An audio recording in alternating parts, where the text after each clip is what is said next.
College football enters week 7 after a crazy week 6.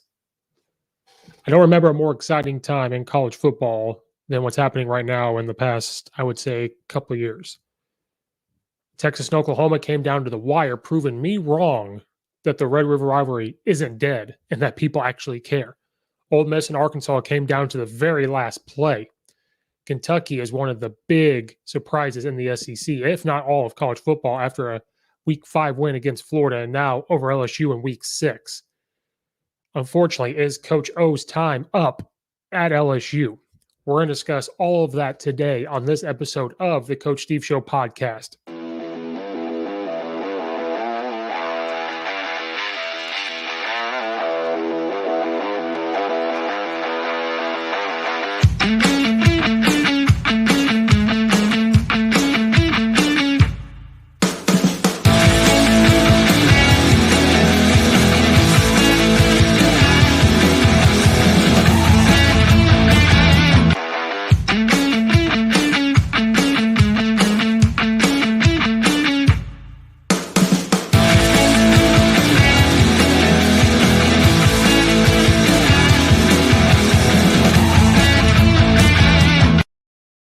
What's going on, everybody? Welcome back to another episode of the Coach Steve Show podcast as we go over college football week 6.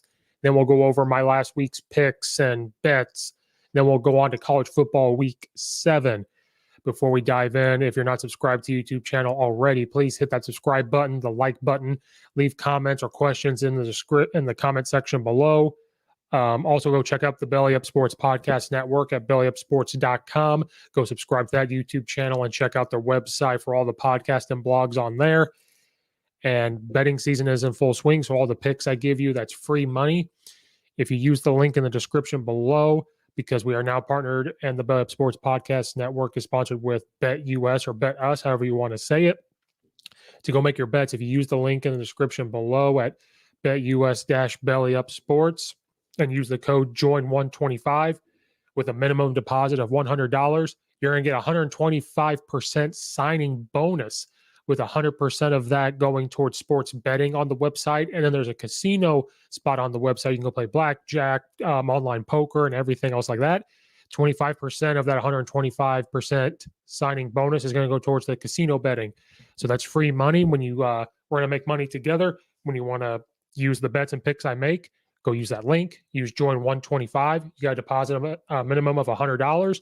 You're going to get 125% sign up bonus, 100% going towards the sports betting site, and 25% going towards the casino betting. So let's go do that, and let's go make this money. We're diving right in. We had some crazy college football games. We're going to discuss just a couple.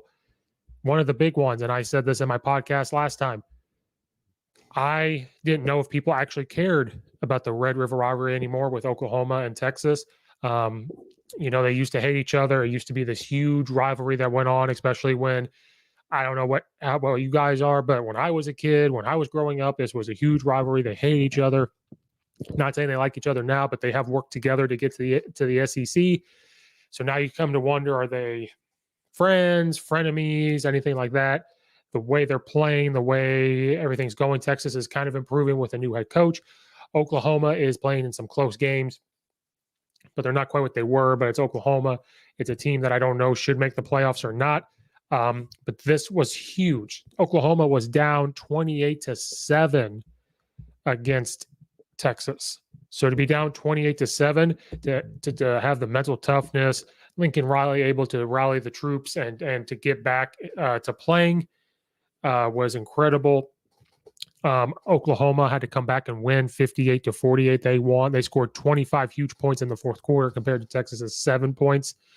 Alex Grinch, the defense coordinator, really helped dialed up at Oklahoma. And then Oklahoma had to really get the run game going. It was just a crazy game. They had to score in the final minutes with a huge breakaway run. Oklahoma really ran the ball well.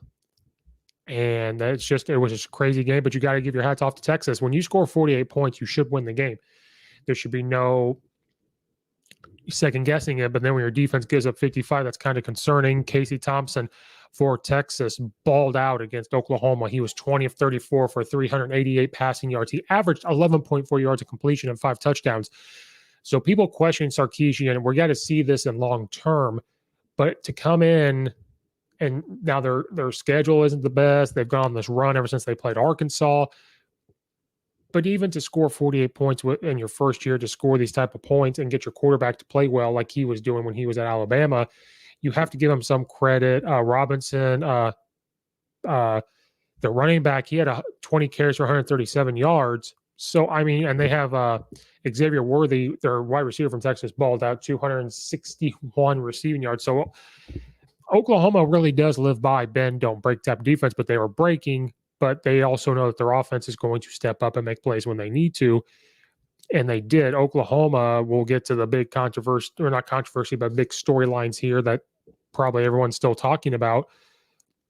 Their running back, Kennedy Brooks, he had the breakaway run. He had 25 carries for 217 yards because Oklahoma runs the air raid, but they've adapted the air raid. You see a lot of zone, you see a lot of GT, and you'll still see some power read stuff, but you see a lot of GT, you see a lot of zone, you see dart. They pull the tackles. You'll see all that type of stuff.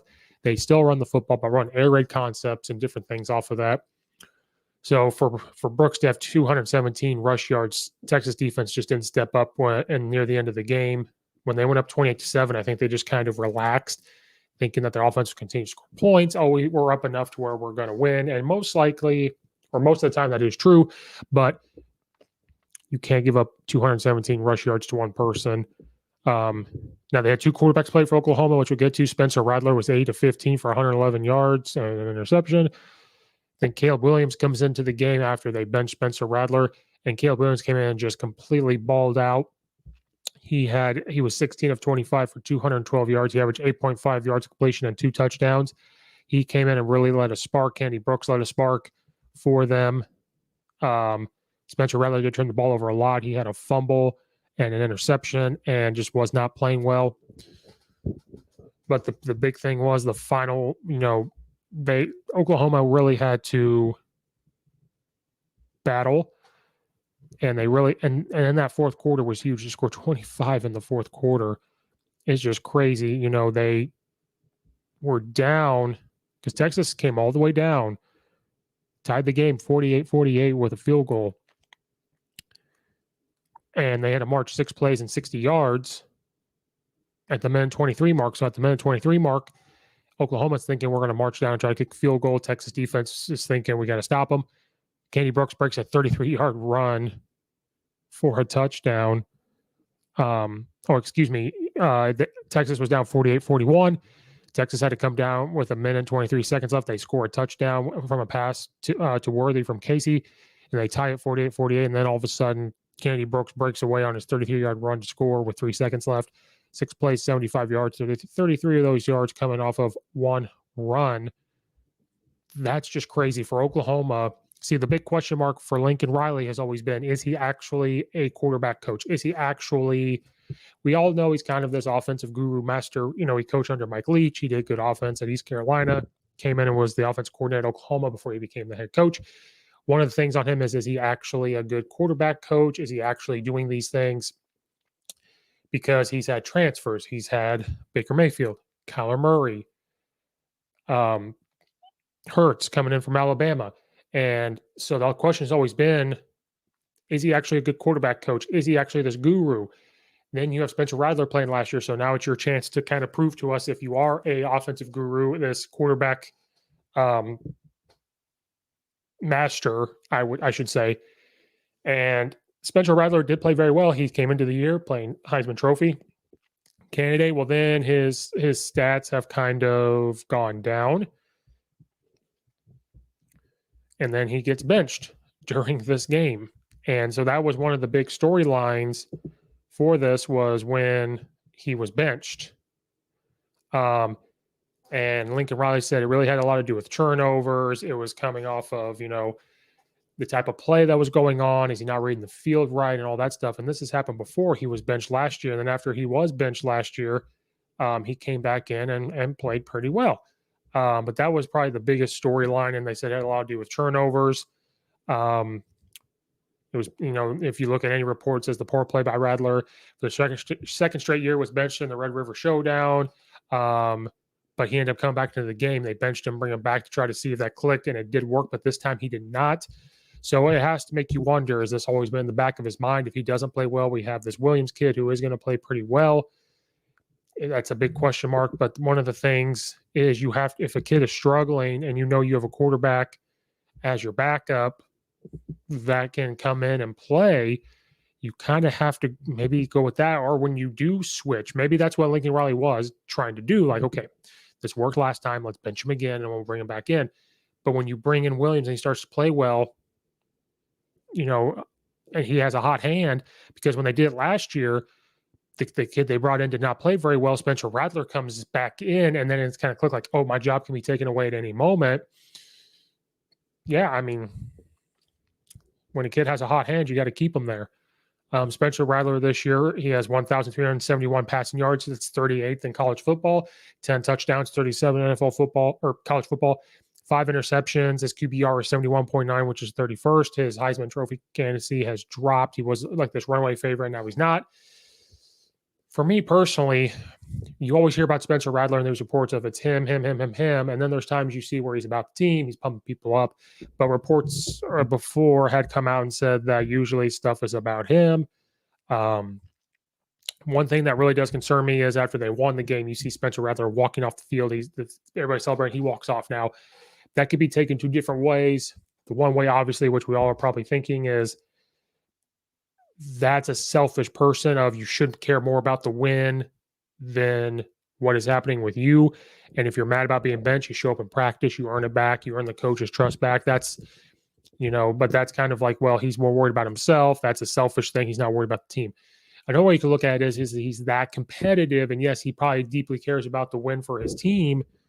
But then at the same time, he's very competitive. So he's very mad at himself. He's mad at the situation. He needs to walk off. He doesn't want to be fake in front of his teammates. So that's something that you have to consider when this is going on.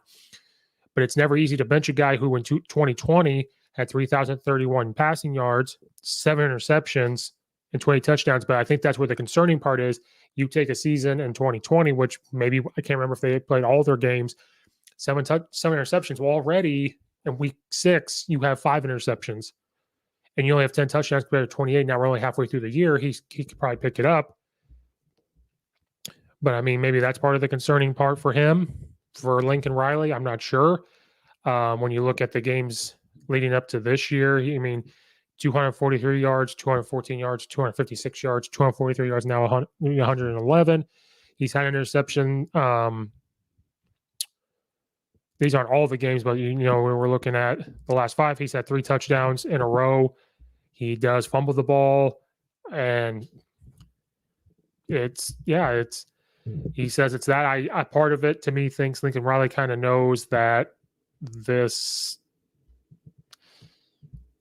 kid, Caleb Williams, might be better, or he's going to give more for what Lincoln Riley wants in the offense. Maybe he and Spencer don't get along as well, like all that stuff. But what's crazy is Oklahoma's defense had to step up in the second half, which they did. They held Texas to only 10 points in the second half. Texas scored 38 points in the first half. Alan Grinch, who started, he's been a couple places. He's defense coordinator for Michael Leach at Washington State. They run like that 3-5 type. They kind of run. Shout out to Coach Nick Davis, who now is at Ottawa University, NAIA. They run like the speed defense, and everything. Alan Grinch kind of runs a similar thing. You'll see 3 down, you'll see 4 down. Sometimes you might even see 2 down linemen. Like they run different things. They move at the snap of the ball. They want to get on the D line in the gaps. Sometimes they can use fast linemen. They want their linebackers to flow. Oklahoma is known for giving up points no matter who is the defensive coordinator. Nick Saban could come in and be the D coordinator. I think they give up points because they're kind of they're the Big 12. They're worried about offense. But that defense had to step up. Then the offense had to step up with Williams, which was crazy. But the run game, to me, was the biggest factor for Texas. You give up all those rush yards to one person is absolutely crazy when we're looking at the stats. But it's also, again, crazy for, the Williams kid to come in and throw 2 touchdown passes and 212 yards. But this was just an offensive crazy game with Lincoln Riley, this offensive guru with Sarkisian, who was always known for offense. Just crazy. Turnovers, Oklahoma had 2, Texas had 1, but 516 yards for Texas, 662 yards for Oklahoma. Oklahoma had the ball more. So as they were trying to come back, they actually held the ball more. They knew if they could score, keep Texas offense off, that they would have a good chance to win. So kudos to Oklahoma. I don't know if they're going to have this undefeated season, but if they were going to lose, and we'll check out their schedule, but if they were going to lose, it was going to beat Texas. Now, next week, they're going to play TCU, which they could lose. And after that, they have the string of games that they'll probably win with Kansas, Texas State. Now, Baylor will be the trap game. Iowa State's going to be a trap one. Then they got Oklahoma State, who's number 12 in the nation. Oklahoma's had their numbers. Oklahoma State is playing relatively well. But that big storyline is Spencer Rattler getting benched. Is he going to come back with the attitude of Spencer Rattler, like the way he walked off the field, the way I guess this week has gone? It's not looking good with that type of attitude. And with that type of attitude, is Lincoln Riley going to let him start again? Is he going to let him play? I think I have this conversation of like, hey, you know what? We're going to go with the hot hand of Williams because that's what happened. Maybe. But it's going to be interesting to see how that goes moving forward. But that was a wild game. They proved me wrong. The Red River shootout, the Red River Rivalry is still alive, and I guess people still care. I apologize. They still care. Another big game that happened was Arkansas traveled to play Ole Miss. Ole Miss coming off the big loss to Alabama the week before. Arkansas coming off a loss to Georgia. You know, probably the two best teams there are. Arkansas has been a surprise in the SEC this year with Coach Pittman, who was born to coach Arkansas and born to coach offensive line. They look like a competent team coming into year two under Coach Pittman, coming under year two under Coach Lane Kiffin. People think that Corral, the quarterback for Ole Miss, is going to go high in the NFL draft. They run this high-flying offense, a lot of zone, a lot of wide zone, inside zone, a lot of bash concepts. They'll throw quick games, they'll throw bubbles and all that. Bryles, offensive coordinator for Arkansas, coach under Lane Kiffin while they were at FAU. So they both run very similar offenses. Their defenses do tackle, but they're more predicated to score the ball. We can do up tempo. And when they slow it down, it's not totally slowed down. But this was you want to talk about shootout. This one was a shootout. This one was high flying, very exciting. It went down to the wire. Arkansas comes down and scores in the last second of the game. There was 1 second left, and they scored to bring it up to 52-51. Arkansas forgoes the decision to kick the field goal to tie it up to take it to overtime. And Coach Pittman says, we are going for it. We are all in. We are going to go for the win. They do a rollout pass. Everybody's covered. They get pressure on Jefferson, their quarterback, overthrows a guy. Ole Miss wins 52-51. Crazy game. Arkansas was winning the game in the first quarter, 7-0, and then Ole Miss's offense woke up, scored 21 in the second, then they scored 10 in the third, 21 in the fourth. Arkansas had 7 in the first, 7 in the second, then scored 17 in the third and 20 in the fourth. You want to talk about a shootout. This was a crazy shootout with two great head coaches, an offensive mind in Lane Kiffin, an offensive mind in Bryles on the other side. Jefferson for them on Arkansas. Crazy game. He was great. 25 of 35, 326 yards, 3 touchdowns, and 1 interception. Corral on the other side had just a very similar game as well. 14 of 21, 287 yards, and 2 touchdowns. They passed the ball over the place. Ole Miss had more balance from 2 running backs for them. Henry Parrish Jr. had 111 yards. Snoop Connor, which is a great name, had 110 yards rushing. And then their quarterback he had 287 yards. Well, he also rushed the ball 94 yards.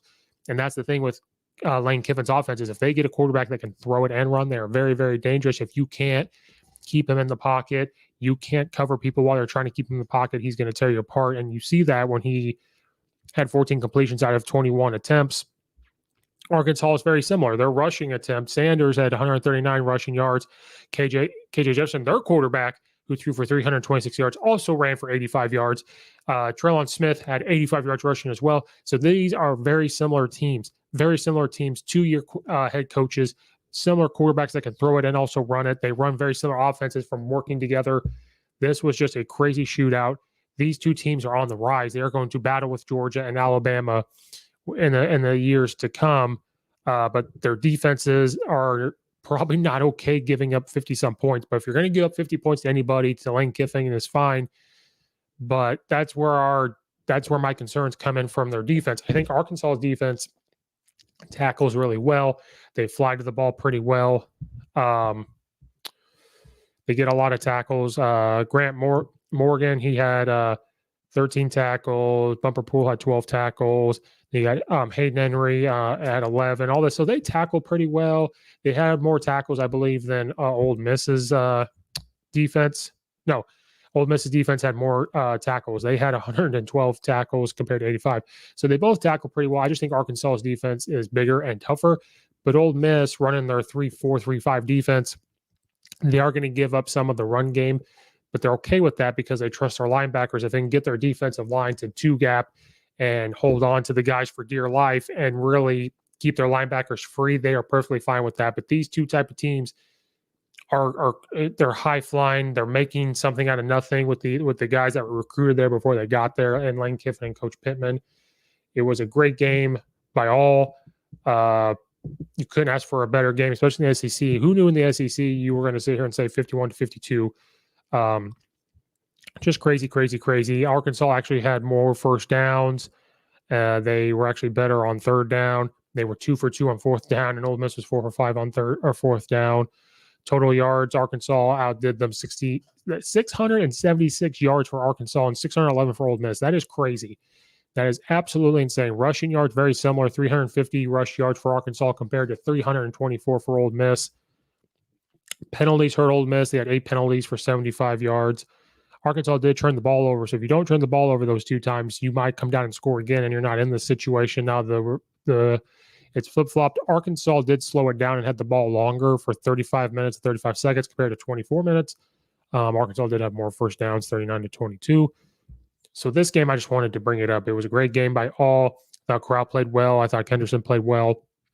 High-flying receivers making a lot of plays. Their defense, we're getting kind of torched, but again, those defenses can kind of play a little more. They can take more risks. They can try to pressure the quarterback more. They'll take more blitzes. They'll take more stunts because they know on the other side, unless they're playing Georgia or Alabama, they know on the other side they have an offense that's going to go down and score. So if you take their defensive coordinators, they know if you dial up something, you're going to stun and blitz at the same time. You're going to bring 5. You're going to bring 6 just to really pressure them. And you give up a big play. You give up this big to get them or whatever. You know on the other side, you have Lane Kiffin and them calling plays on the other side to get you score. You know you have Bryles on the other side with Pittman getting plays with the type of players to march down there. But the crazy thing is for new head coaches to come in with these guys, Coach Pittman has got these guys believing and playing tough, and he loves Arkansas. He loves those kids. Lane Kiffin's the same way. Mike Wilbon thinks that he's a clown. No, he has come in. He's got these guys to prove he has fun. People, I kind of made fun of the hold your popcorn, he threw the headset when they're playing Alabama. That's who he is. He would tweet something like that. He would say something like that in there, and it's no disrespect. He has said many times he respects Pittman and Coach Saban and everybody else. He's not the same person he was years and years ago. He was a very, very, very young head coach in the NFL, very young college head coach because he's very smart. He has grown up a lot. That's the type of stuff he's going to say. But that type of stuff is players want to hear from him, and he gets them to buy in, to play hard like this. So this type of stuff we're going to deal with. Lane Kiffin is not a clown, but, they've got them playing hard. They've got them bought in. It's fun. This game was fun. We're going to see this for a very long time as long as we're there. We'll get to some about Lane Kiffin here in a minute. But it was a great game. Ole Miss comes away 52-51. So now Ole Miss is 4-1. Arkansas is 4-2, 1-2 in conference. Ole Miss is 1-1 in the conference. The SEC's fun, man. It's just fun. The last game we're going to talk about is Kentucky. Kentucky played LSU, and Kentucky comes away with the win, 42-21. Kentucky, outside of Arkansas, is a huge surprise, I think, to most, unless you're a true diehard Kentucky fan. They are now 6-0 and 4-0 in conference. At the time, they were number 16 in the nation. Who knew that Kentucky would do this in football? Now, their schedule up until the past 2 weeks has not been the best. They play ULM. They win 45-10. They play Missouri, who Missouri is struggling big time. That's kind of a big win, 35-28. Chattanooga, 28-23, close game. Then they beat South Carolina, 16-10. Good, but they got a new head coach. South Carolina's rebuilding. This is kind of where you start to think Kentucky might be real. 20-13 win over Florida because Kentucky played tough. They believed.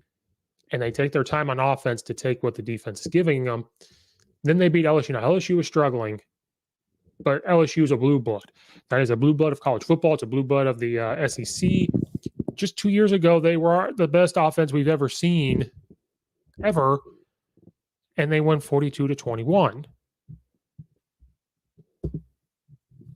Now LSU's offense, if you want to go look at numbers in this game, LSU, their quarterback, Max Johnson, was 22 of 38. His QBR 34.1, which is not good. But if you look at it, 261 yards passing, 6.9 yards completion, and he had a touchdown. Rushing for LSU, Davis Price, 22 carries for 147 yards. So they rely on one running back. But here's where it's different. Like in Kentucky, their quarterback was 14 of 17 for 145 yards and 3 touchdowns. They're looking to run the ball. Chris Rogers Jr. had 16 carries for 147 yards. I'm not going to say his first name, but Smoke, which is an awesome last name, had 104 yards rushing, and Will Levis had 75 yards rushing. So and Max Johnson, I guess, had negative 23 rush yards, their quarterback for LSU. But Kentucky, they're looking to run the ball. If they get the run game going, their defense can come up and hit you. I mean, they had 65 tackles compared to 70 at LSU, but Max Johnson fumbled the ball. Also, I believe he fumbled it. So there's a turnover. So Kentucky's just going to play their game. They're going to play tough defense. They're going to look to run the ball. And when they run the ball, it opens up the pass game for Will Levis to do 14 of 17, QBR of 90, 3 touchdowns, 145 yards. He averaged 8.5 yards completion. LSU is trying at the beginning of the year. They said they want to try to go back to what they did when Joe Brady was offensive coordinator. But again, it's kind of the same thing with Matt Nagy and the Bears. When you don't have the chef in the kitchen, you're not going to get the same food. So when you're bringing in people that might have worked with Joe Brady, you're working with people that might have been on the staff or whatever, you're looking at this offense, you're not going to get the same result without the chef in the kitchen. So you're not going to sit there and say, we're going to try to run a offense like Joe Brady. You need to do what the players can do. You can come in with an offense and say, here's the ceiling. We kind of want to do the spread. We kind of want to run these pro-style passing and all this and that, and that's great. But if you come in and your guys just can't do it, then what the hell are you trying to do? You're trying to overdo it, kind of like NFL coaches. They don't really do that in the NFL. They cater to what they want.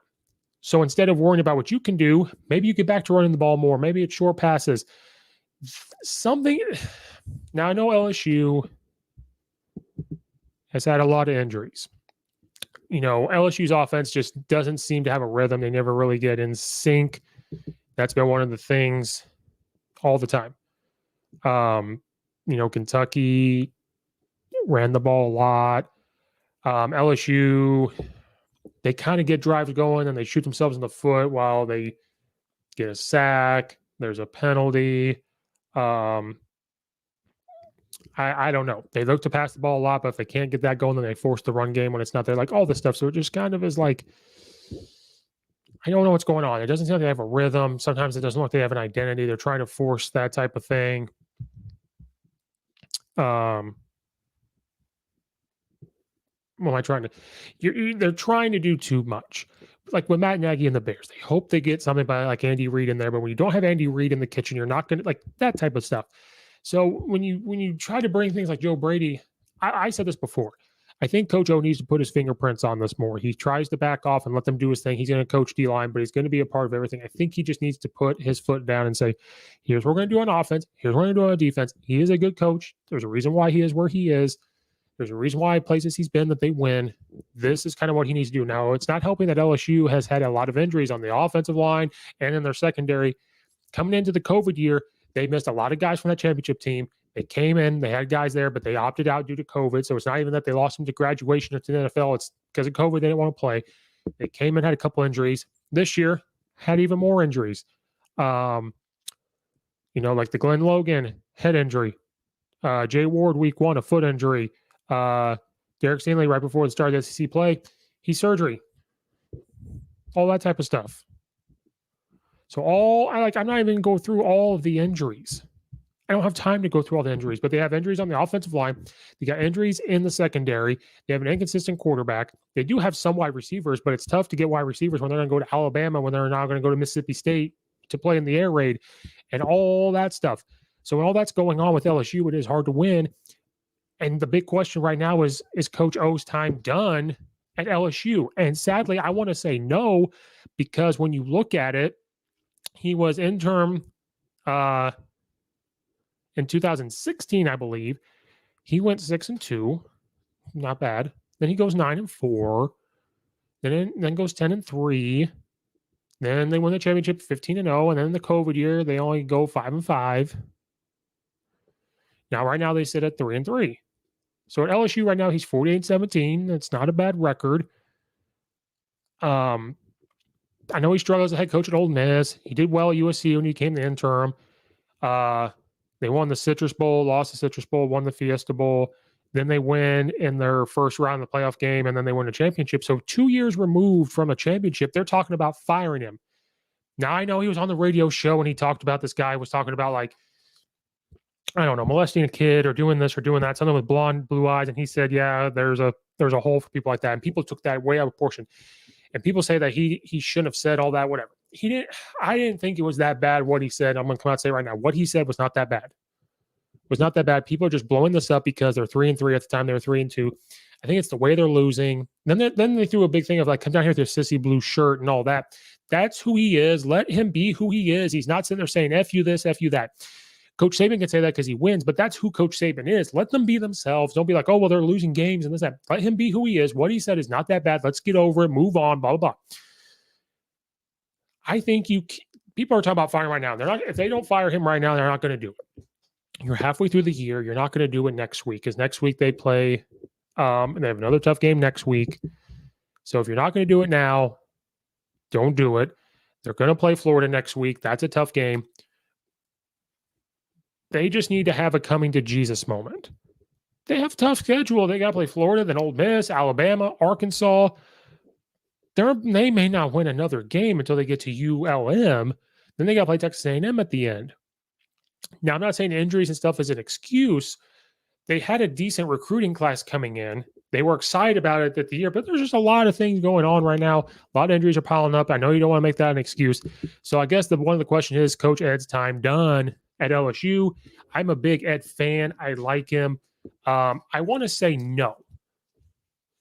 A lot of people are calling for his job now. If they didn't fire him this week, when this comes out, as this podcast is recording, and I'm recording on Thursday, October 14th, he has not been fired. There has been no reports of him being fired or talk. I mean, it's talked about, but I guess they haven't met. If they're not doing it now, you don't want to do it when they lose to Florida, who is number 20 in the nation. Like, you don't want to do it then. Maybe do it at the end of the year if you're going to let him go. But it's just crazy. 2 years removed from a championship that was heavily dominated by NFL players and seniors and all that. You lose a lot due to COVID. In the COVID year, you kind of brought the team back. You beat Florida and all that type of stuff. Then this year, you lose to UCLA, which is playing a lot better. It's just crazy that you're a year and a half removed from a championship game. There's a lot of injuries again this year, and they're talking about firing him. And so I don't know. I'm a big Ed guy. I like him. I think that if you're going to fire him, you're going to have to do it at the end of the year and just kind of mutually part ways. Because maybe Ed knows it's kind of done. So at the end of the year, let's see if they can get something. If they fire him later on in the year, I don't know. Maybe you wait till the end and just say, we're moving on, bring in a new guy, whatever. But one thing's bumbling around.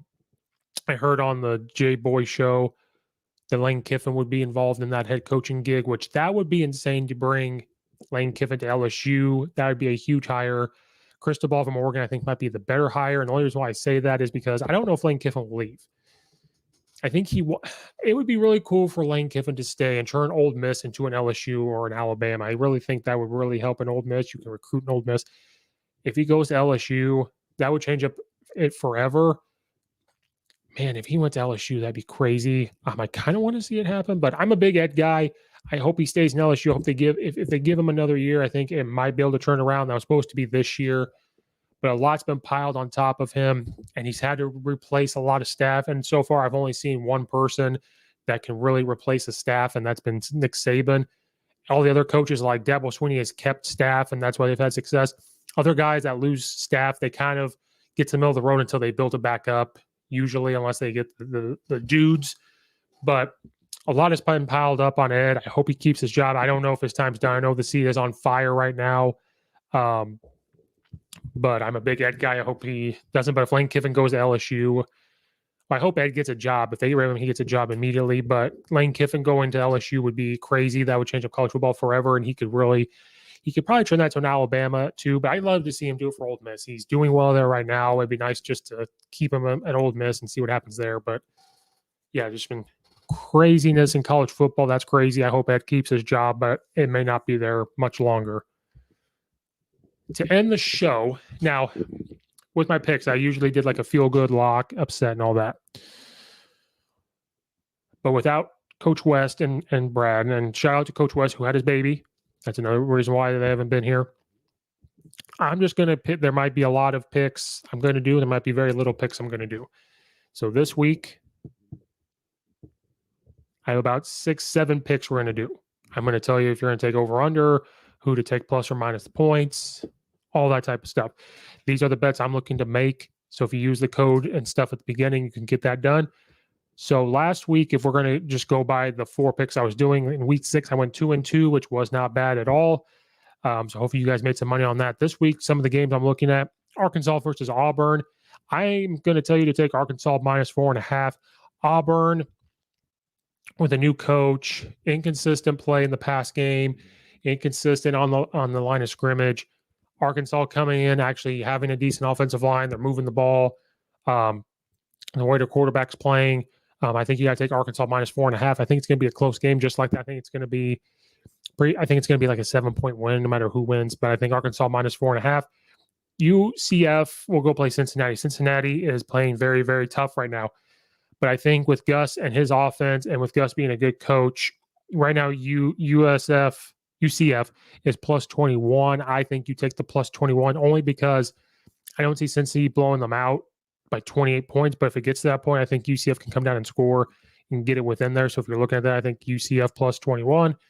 Texas A&M will play Missouri. I think Texas A&M, if their offensive line plays the way it did against Alabama, and they're going to run the ball over Missouri, who couldn't stop. They can stop a nosebleed with all the tissues in the world. Texas A&M is minus 9. You got to take Texas A&M minus 9. Georgia will play Kentucky.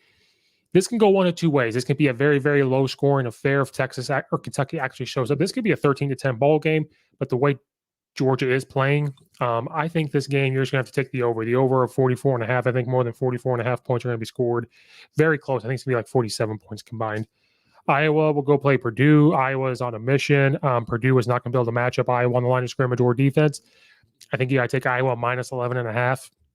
They're not going to come in and score 50 points or 60 points, but I think they're going to win by 11.5.